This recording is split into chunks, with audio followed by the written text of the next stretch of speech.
Hello, beautiful being. Being a parent is one of the most rewarding but also challenging experiences that I've ever had. I wouldn't trade it for the world. I love being a mother, and I find that I enjoy motherhood a lot more now that I am open to my own unique spiritual path, because I'm really growing. When I was doing things in order to make other people happy as I was growing up in the church, that wasn't what really resonated with me. And so I did a lot of things for external validation, and that's what I felt that I needed to do, was to make other people happy, And now it's completely different. I do what I am divinely guided to do, and it's just a much more rewarding path. And as a mom, I find that to be a much better experience. So something that I reflect on quite a bit is how to provide the guidance for my children that they need, while also allowing them to develop their own sense of spirituality, right? And it's really incredible, because as parents, we are the first example of any divine being that our children will ever observe. No pressure. No pressure. But, it's true. Growing up, our parents are like our God and our goddess, And even though that feels like a lot of pressure, the biggest lesson that I've learned as a mom, I've been a mom now for almost 19 years, and the most helpful thing for me on my path with my children has been to be honest with them about what I'm going through, while also being responsible as a parent. So I'm not parentifying them. I'm not turning them into my therapist. I'm not burdening them with my woes, right? If ever there's a time that I feel that I need support for myself, I will seek that support. But I do like to share my growth with my children, because when they see what I'm going through, but they also see me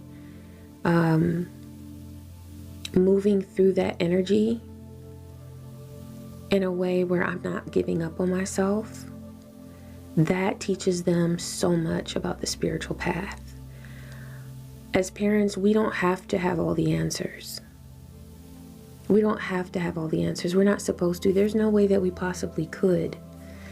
It's about revealing to our children that even though we don't have all the answers, we are here to show up and to not give up.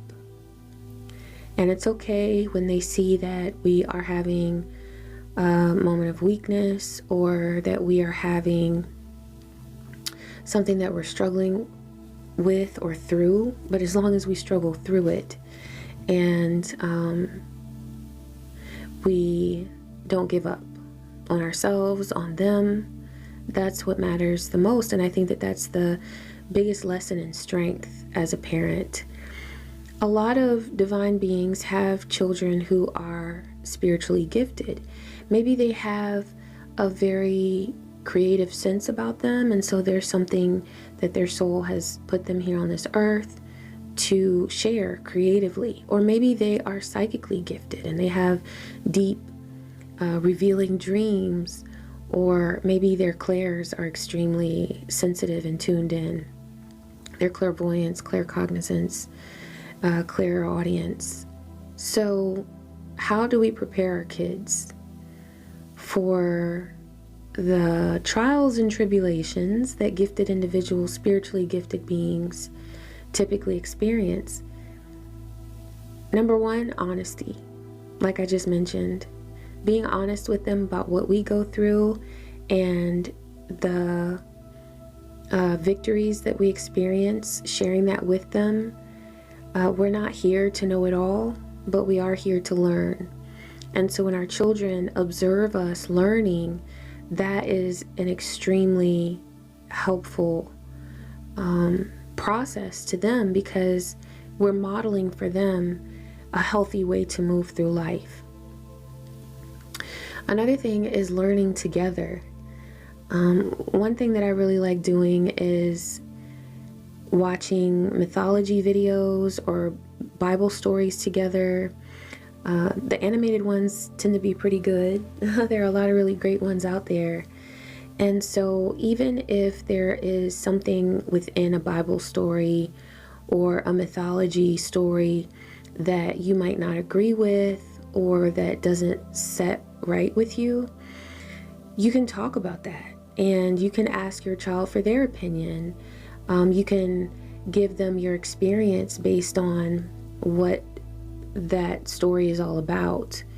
And it really does provide a point of reference for your children, because there are times in life where people will mention Bible stories. I mean, hell, they might go on Jeopardy one day. You know what I mean?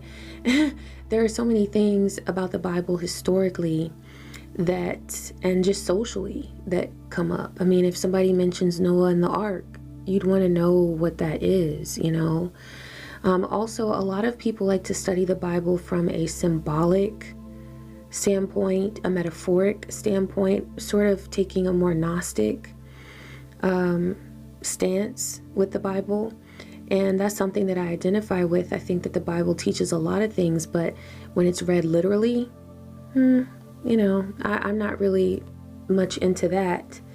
But I do think that it can be very helpful for kids to learn about Bible stories and to learn about mythology. And it gives us a great moral frame of reference where we can start to have discussions about, well, what do you think you might do in this case? Do you agree with what this person did? Also, since in so many Bible stories there are examples of beings who heard the voice of God, for a psychically gifted child, that is something that's very important, to give them space to develop their clairaudience, their clairvoyance, letting them know that when they have dreams and visions, that is perfectly normal and that they're not weird or crazy for that. Also having these discussions so that they realize that some people are closed-minded about things like this. Some people are very judgmental, and they're so quick to call anything and everything spiritual psychosis or religious psychosis. And they don't know the first thing about using their clairaudience or their clairvoyance, and maybe they just want to shun and shame other people for their gifts because their own gifts frighten them. So it can be a very useful thing to learn about these sort of things together. If you have dreams, you can share your dreams with your child if you feel that that's appropriate. And you can teach your kids to, you know, open up to you if they ever feel like they want to share a dream. That's something that is very important to me, to be able to discuss thoughts, feelings, emotions, dreams, whatever, visions, whatever it is that's going on within our realm, opening up with each other about that, as long as it's not like you're, you know, pulling your child into something that is either deeply intimate or maybe inappropriate for them to know at that time. There are, of course, things that you can go through, and then once you have experienced some resolution with that situation, if it's very traumatic at the time, you can share with your child how you moved through that, what was helpful to you, and also just things like where you are managing your emotions right there in the moment. If you find yourself getting flustered or sort of, you know, losing yourself emotionally, and you say, okay, mommy needs a minute, okay, I'm gonna Take some deep breaths, you know. Let's go take a walk. Let's go outside. Let's go take some deep breaths together. Doing these things together is what teaches them, because there are not a lot of sources that are healthy that our children are able to pull from in order to learn how to manage these things or how to understand themselves on a deep level. But giving them that safe space to express themselves and to explore their own gifts, and just being there to hear them, to listen to them, to encourage them, and to just, if nothing else, let them know that this is natural, this is a part of their gifts, and that it's a beautiful aspect of who they are. That is extremely enriching to any child who has a sensitive nature or who's tapped in spiritually. So I hope this was helpful. And yeah, if there's anything that you do that's helpful to you with your relationship with your children, please drop it in the comments. And because I feel like this is particularly a great topic to share different methods or strategies that are useful and helpful to you, so that we can kind of learn from each other. Okay?